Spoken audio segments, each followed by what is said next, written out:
हम दोनों एक साथ खुश रह सकेंगे।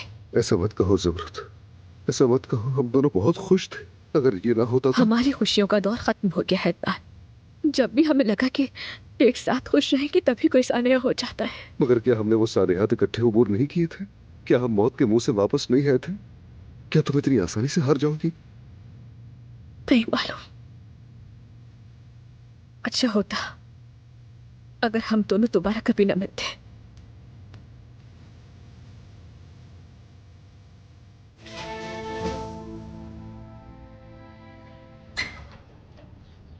अदनान साहब, मैं माज़रत चाहती हूँ आपको परेशान किया, मगर दरवाजे पर आपका कोई इंतज़ार कर रहा है। कौन है वो?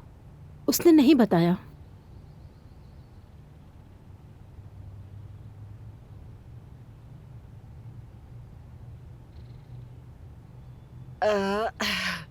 मेरी वही प्यारी लड़की लौट आई। सुबह बखैर मेरी जान, कैसी हो तुम? अब तबीयत तो ठीक है ना तुम्हारी?